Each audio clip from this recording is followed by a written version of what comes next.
Hey guys, welcome back. Today I'm going to show you what the benefits and the opposite of benefits is. The pros and the cons of curved trowels. So I have made a video about using curved trowels before, but it was a little bit one-sided. Today we're really going to focus on what they're good for too. So this trowel, it's going to be hard for you to see, but it's got a big hook down it. So I don't know if the camera can pick that up. You can see it's probably got, let's put it on the wall, it's probably got 1/8 of an inch almost if I don't press down on it. So what is that going to be good for? All right, so the things that it's good for is coating flat joints. So some of you might be wondering what a flat joint is. If you take a look at a piece of drywall, you can see that there is a beveled edge. So this edge rolls over and it creates a recess for the tape to go into. When you butt two boards together, you get this little sort of 5-inch recess where the tape goes in. So the reason people use these is because they have this curve in them, they leave a kind of perfect little hump in the wall. So the reason you want that is all drywall mud shrinks, except for setting types, so that negates that whole sentence.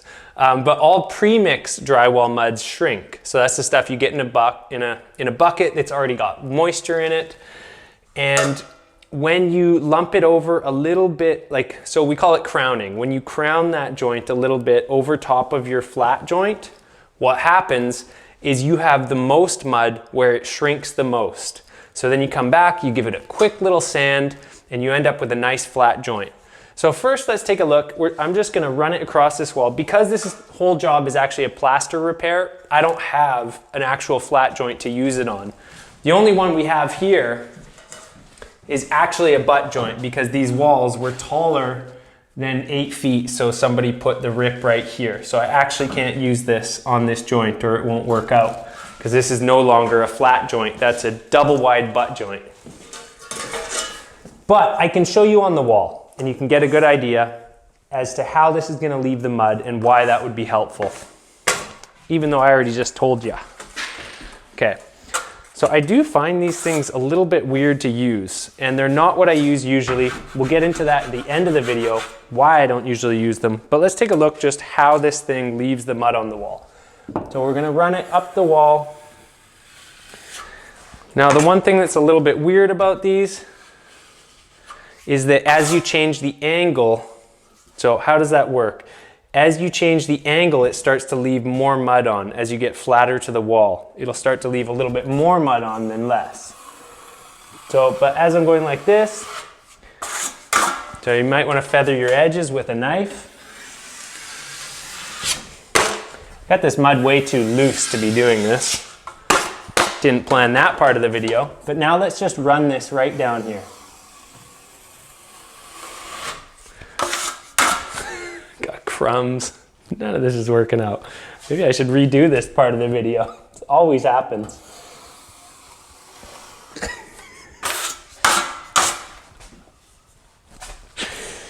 Oh, let's keep going here. All right. That's getting better. Let's give it one more pass. So you shouldn't have to do this many passes. This is just my luck with making videos and my lack of planning.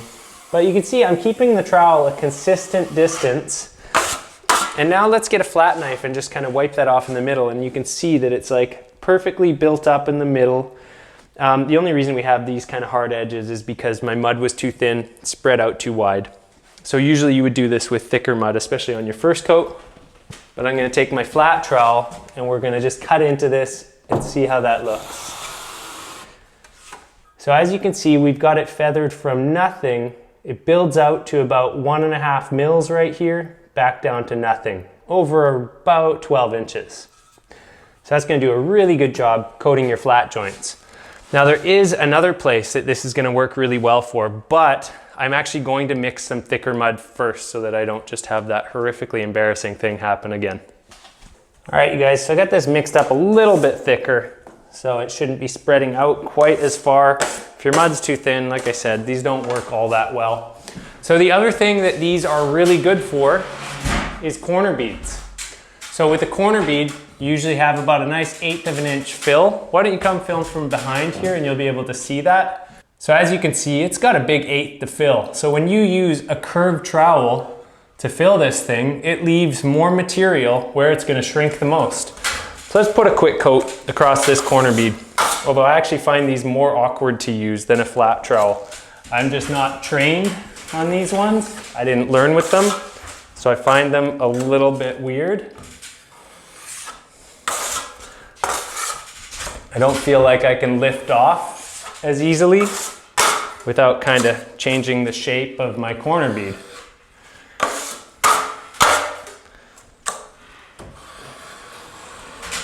All right. Okay, let's give it a quick feather.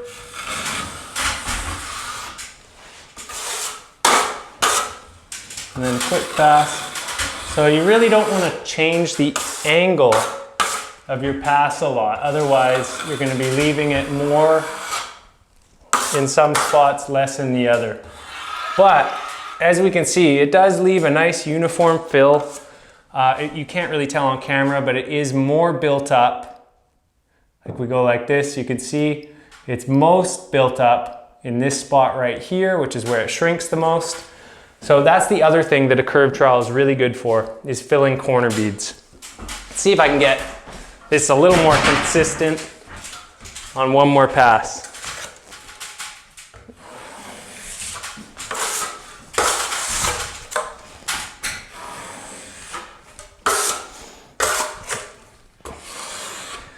So the other reason I don't like these is because if you're tying stuff in, the fact that it's curved is going to make it really difficult. And I'll explain that in a minute. Didn't get my edge feathered nicely there. And I just generally find them a little bit trickier to use. Let me know in the comments if you like these. I mean, you know, for a straight run, it does a good job. Let's just finish that. Shouldn't leave it undone.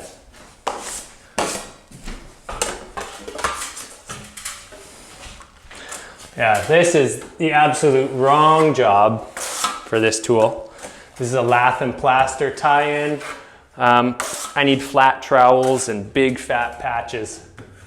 So this is exactly where this tool doesn't work, because this is for like new drywall, nice straight joints, nothing fancy going on.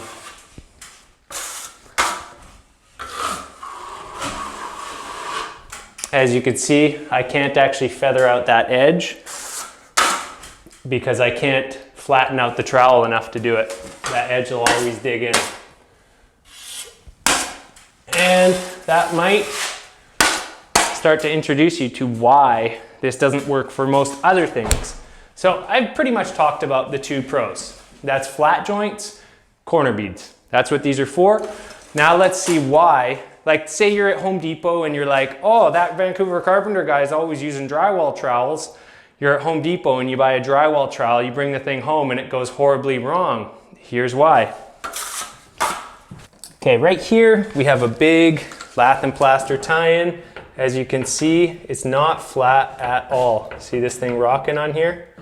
So it needs a big build out. Like something like this needs to go from like right here, if not more, like right here to actually hide it. So let's try and do that for a minute. Should be entertaining. I mean, even loading the thing's probably gonna be kind of weird.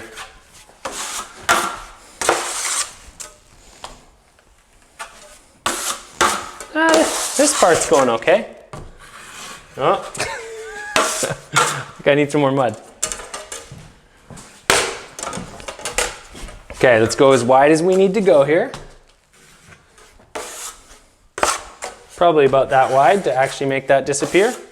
Okay, feather my edge. Feather my edge. Now we'll work our way in to help bury this joint. Okay.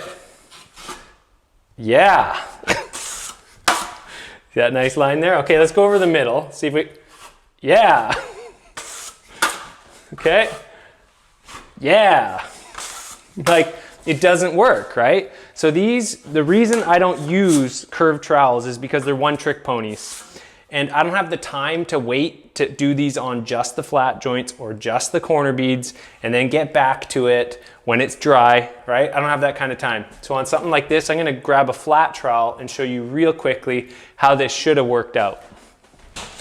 Okay, I got my baby, my 5x12 curry trowel. That other one is like 4.5 by 11, the curved one. Anyways, let's load this guy up real quick, okay? Whoop, loading up the floor.